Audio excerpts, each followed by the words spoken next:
Hey folks, welcome back. August 25th, maybe 26th today. And we're gonna go on a garden tour because this is about the time each month where I try to do a garden tour.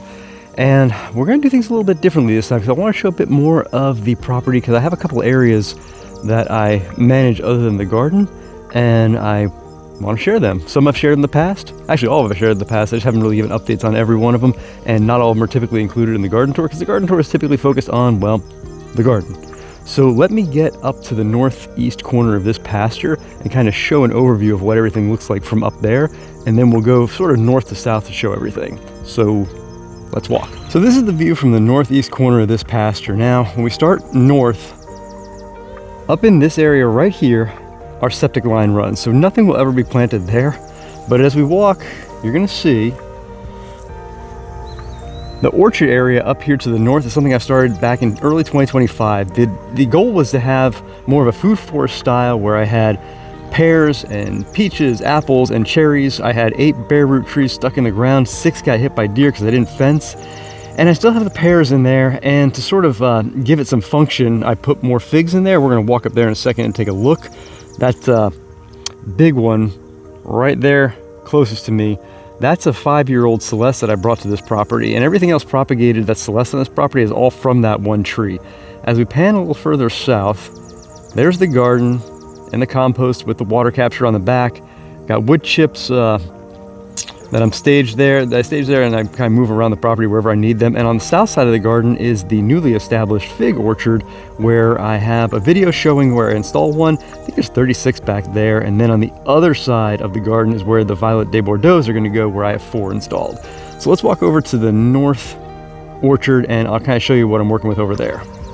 So behind me is my most established Celeste tree, and that one actually I took to the ground back in March. Had a little bit of damage on some of my existing trunks after I pruned it pretty heavily, and a little bit of ambrosia beetle damage, and I didn't want to risk anything. It was mostly on the top side of the tree, but I figured I'd take it back to the ground just to make sure I got any disease or issue out of it. And you can see it's put on 7 feet of growth this year. Plenty of figs on it, nothing ripe yet. I thought it was because of the hard pruning that I did, but my neighbors around here also have established Celestes or fig trees, and they're late on theirs too. So we're all kind of wondering if collectively the thought is that in late April, we actually had heat waves and freezes kind of sandwiched around each other, with the latest freeze coming around April 20th, and we're wondering how much that slowed the production down because we're all seeing a lot of fruit, just nothing ripe yet.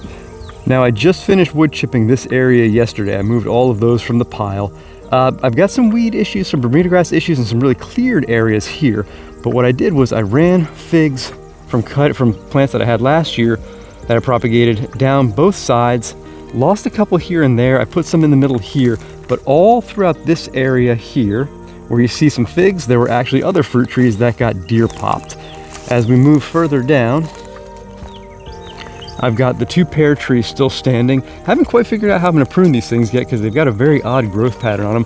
I think this is a Bartlett pear and this is a pineapple pear, and they're apparently good companions for each other for cross-pollination.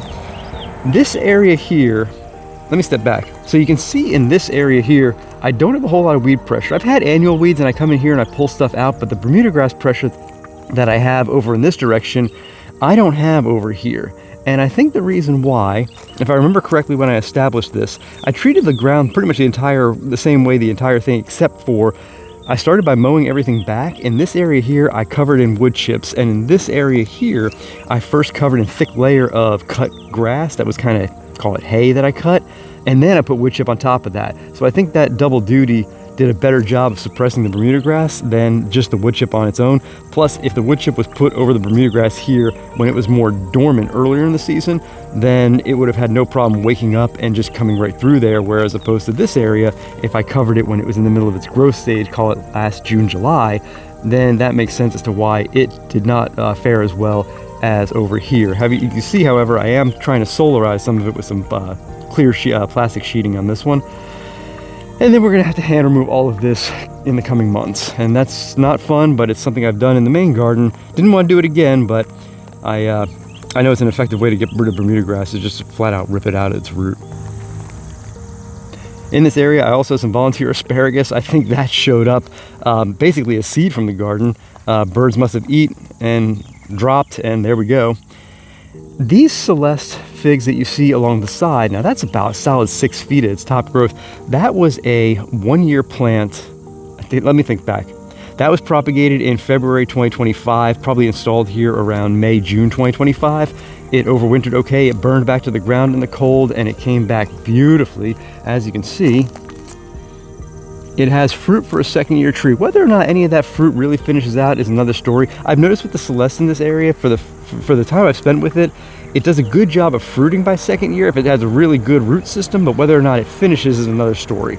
I think the start of the 3rd year is when things really step up for that variety here, but other people's mileage may vary. For those of you who are new here, this is a 4-bay compost system. I have a few rain barrels on the back that capture off of that roof. The roof is about 80 square feet, so I capture water probably a rate of, call it 1 gallon, 40 gallons for every inch of rain with my calculation.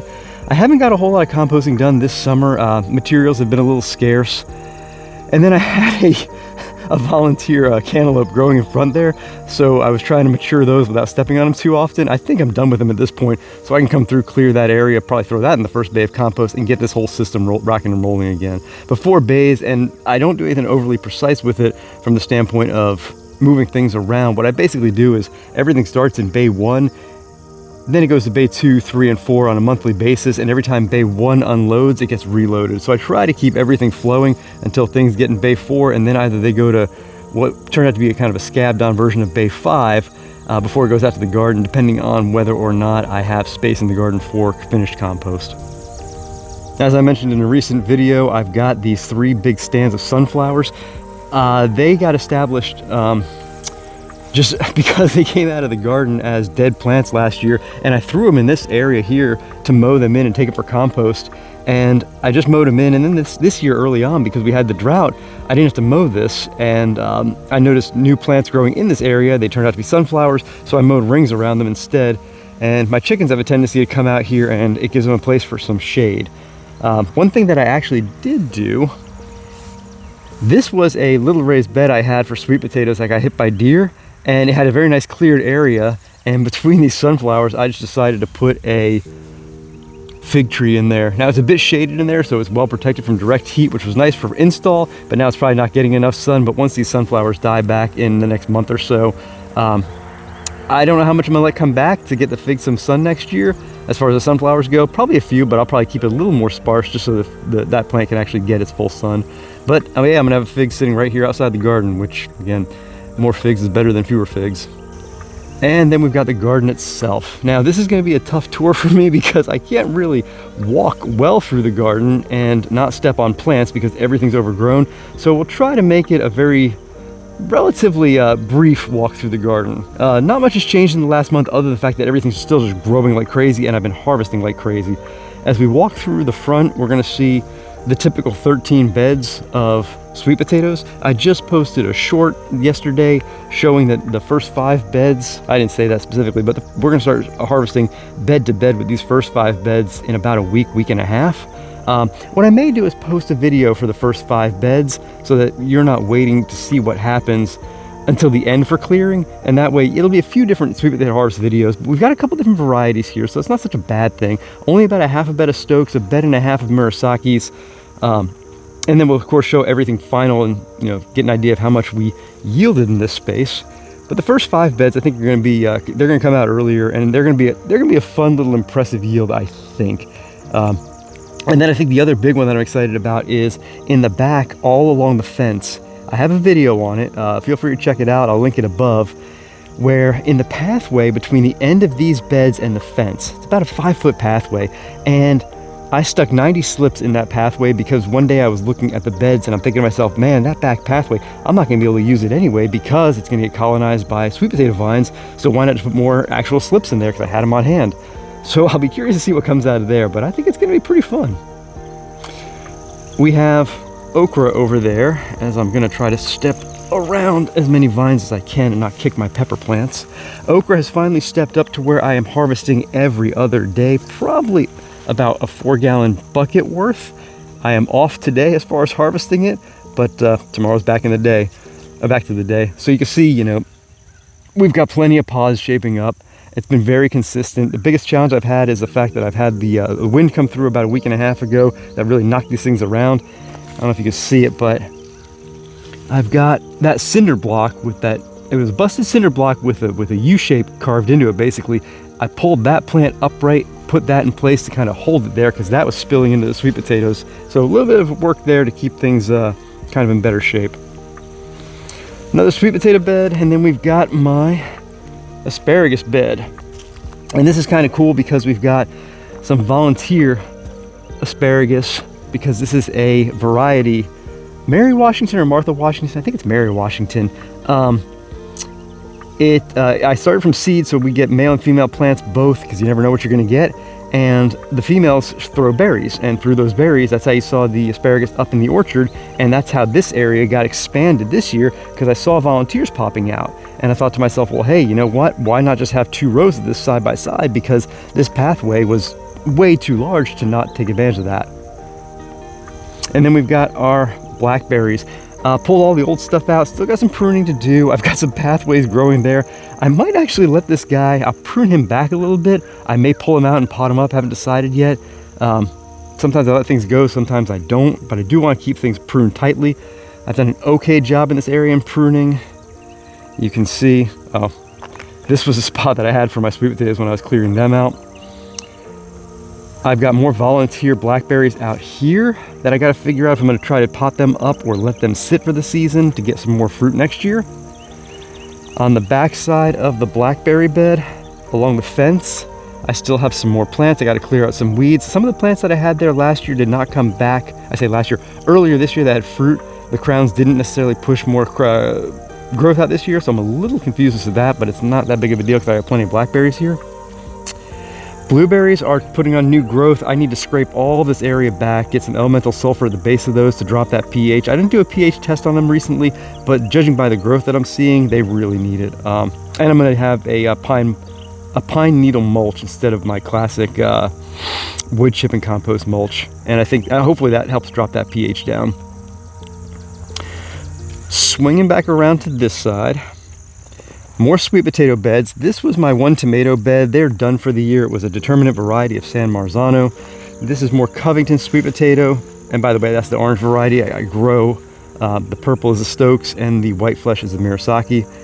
Bell peppers in here that I really can't get to overly well. This is a bed of bell pepper on the front, the first 5 plants. Then we got habaneros after that. They are just looking incredible. I got to get in here and do a really big harvest job on this guy soon. Got definitely some good solid red ripe ones. They took a little bit of wind damage in the last storm. So I've got to figure, and I really can't do a good job of propping those back up when they do fall because pepper plant stems are very tender. Swiss chard, fungus, probably got to rip those out at this point. This bean bed pretty much gave up the ghost, and I think I'm gonna let everything here go to seed. This was gonna be my one that I harvested only for pods, but now that the pods aren't very good anymore, there's no reason that I can't, find the best looking pods that have dried seeds and save those. I've got a bed we're gonna see in a few minutes that was, it's a hodgepodge bed that has a lot of green beans, and I'm getting fresh ones off that one now, and I'm gonna leave some for dried. It was supposed to be a dried only, but there's too many good ones to not get. I don't know when this habanero bed got so big on me. Goodness, these plants are huge. Bell peppers in the front of this one. Fatali next. I just harvested my first Fatali the other day that looked nice and ripe. It was bright fire yellow. I say fire yellow only because most of them seem to be this greenish color, and some, when they get to ripe, I don't know if they actually make it to red, I'll have to look that up, but some of the really ripe ones get to be a really bright yellow. And then in the back, I've got a ton of shishitos that I got to get out here and get. They just go nuts. They were early and they were prolific. Next bed over was a direct sowed carrot bed that did absolutely nothing. I kept it watered really, really well. I just think it was too hot for them to germinate, so they didn't. And I'll probably go ahead and try to seed that one again soon. But we do have another week of 90 coming up in early September, so I haven't quite figured out what I'm going to do. I may see how that one's going to play out and then do that. Volunteer zinnias all over the place, and that's because one of these beds in this area here last year was a flower bed, and I let everything go to seed. So I've got every flower that you see here that's not a food flower is basically created from things going to seed. The sugar snap peas were sown the same day as the carrots. They did a little bit better on the germination, but for some reason this row right here did nothing, and I can't figure out why. I say this section of this row toward the back did nothing. I may reseed it, I may just let it go, haven't decided yet.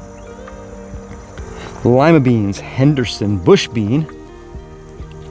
We've got pods. They're gonna probably take a long time to swell up, so really it's just steady as she goes, and keep an eye on this one and just hope I get something off of that, because I've never actually grown those before. I'm gonna be shelling them.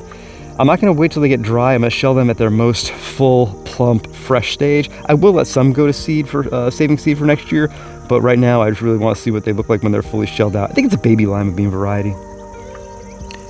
More volunteer flowers. This is my beet bed. You can see that these guys are absolutely monstrous at this point because they've been in the ground since spring. Still totally edible. I took 2 big ones out of the ground yesterday, peeled and cut up in the fridge, ready to go. Carrot bed, still good, nothing wrong with them. A few have rotted under the surface at this point. The foliage is definitely getting burned by the sun, but still all good. Castanta romanesco, it's my last decent zucchini plant that I've got at this point because the squash vine borer has taken hold really well. Another cantaloupe bed that was, I think, intended to be a cucumber bed, but every single cucumber seed I sowed this year was cantaloupe and not cucumber, and that trend continues. This bed here I covered with the corrugated metal because I had these thornless blackberries in pots that I'm trying to sell. They were rooting into the ground, so I figure, you know, put the metal down as a cover for the bed, protect that soil so something's planted in there, put these on top so they don't root. Zucchini, it's on its way out. I think there's a vine borer in there, so I gotta get that plant out of there. The rest of the bed has nothing for now. I haven't quite figured out what I'm going to do with that one next. This may be part of my strawberry patch. I was thinking about, and we'll get to that in a minute, I was thinking my new strawberry patch this year can be these first 6-8 beds, depending on when all these plants come out.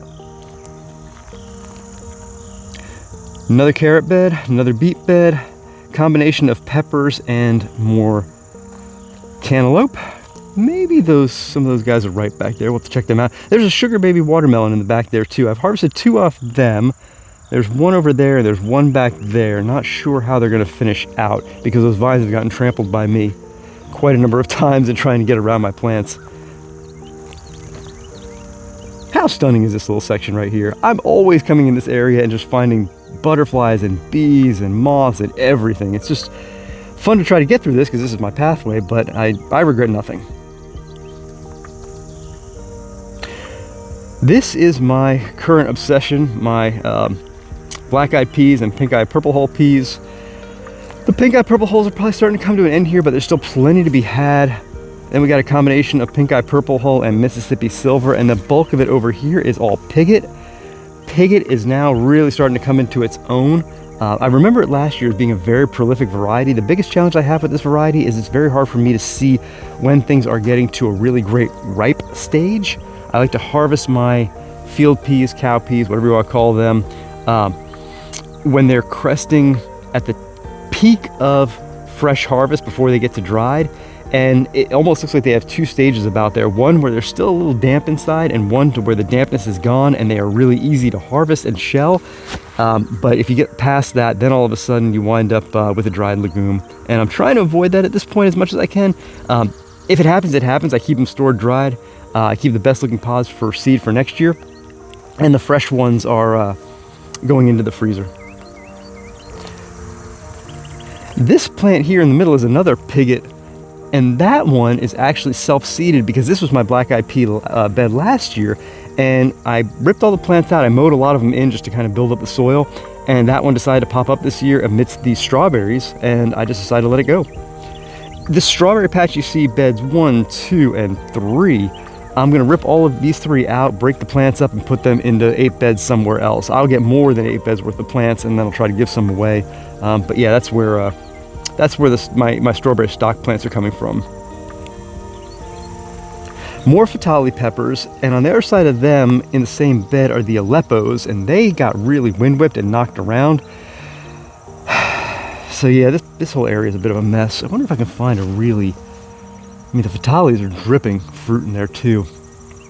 A little nervous about that one. I've had that one once before, and man, it is a hot pepper. Well hotter than the habaneros. My other green beans I was mentioning, that's this section over here, Swiss chard in the back. This is the green bean patch that I'm harvesting a bit off of right now, but also trying to let a lot of that go to seed. Let's see if I can step over this bed because I lost my pathway in that direction. My Aldi lima beans, I have a video on that where I sowed them earlier. I haven't seen too many flowers come off of these things yet, and no pods. They did try to be a vining variety, so I've got a mess back here to work with. At this point, you know what? I'm really not worried if it's a mess. It's just, you know, big foliage. The roots feed the soil. I can always mow those back or chop them down, throw them in the compost pile. No fuss, no muss. More black-eyed peas. These are the Mississippi Silver. I can get in here and do some more harvesting too, because a guy like this one right here, really ready to go. This one, definitely not too green. This one is almost, but not quite for my eyes. And my eyes lie sometimes, but hopefully I'm not inaccurate with that statement. And this is how I have to get through my beds now. Stepping, watching the vines and stepping. And then we've got cantaloupe and some watermelon in this bed along with asparagus, because this bed actually originally was an asparagus bed. I think all these asparagus crowns, I think there's probably 5 or 6 good ones, they're gonna get pulled out when they're dormant, and I'm gonna move them over into that section over there because I do want them to be the next row because they're nice established plants along with the ones that are self-seeding, and then I'll also try to sow some seeds to fill in gaps. But I want this bed back because there's no reason for it to be an asparagus bed because it didn't fill out the way I wanted it to, and I have the other bed that can work better. Trying my best not to step on my cantaloupes. I've got my raspberries. This is a first-year bed, and these things have only been in the ground for maybe, gosh, 5 months, 5.5 months. They perform beautifully, but the fruit's not finishing overly well. I think it's a combination of the heat and the fact that the plant is trying to push out a ton of growth. It's trying to build roots and it's trying to fruit all at the same time, and I think it's just a bit too much for it to do all three well. But you can see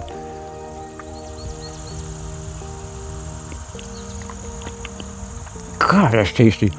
It is throwing fruit, but a lot of the fruit's not finishing properly. Like very few seeds on each piece of fruit. Wow, it tastes good. Man, that's like candy. Volunteer basil. I've pinched it back a couple times just to let it keep leafing out. What a beautiful plant that is. And pollinators love it. Tastes amazing. I'm stepping on plants right now. Getting back to my watermelons here. They just won't quit. Jalapenos are just productive as can be. My aronia, I haven't harvested as much as I want off of it. It feels like it's not finishing properly from a fruit standpoint. I expected by now them to be a bit less astringent than they still are. Not great. I'm a little surprised by that. And they shrivel up pretty aggressively, so I'm not sure what I'm going to get off that plant this year. It may just be a lost year for that. I might do some pruning on it to clean it up next year. What else we got in here? I can't really get there from here. Well, we got the elderberry. I haven't really got much off that. I saved a lot of that for the birds this year. We're tearing down a lot of the forests in my region, so I figure every bit of food that I can leave for the wildlife I'm going to. And then along the back area there, that trellis and that fence, that's my next section of blackberries. And now I'm going to figure out how to get back out of the gate because we're going to go down south of here and see the next fig section.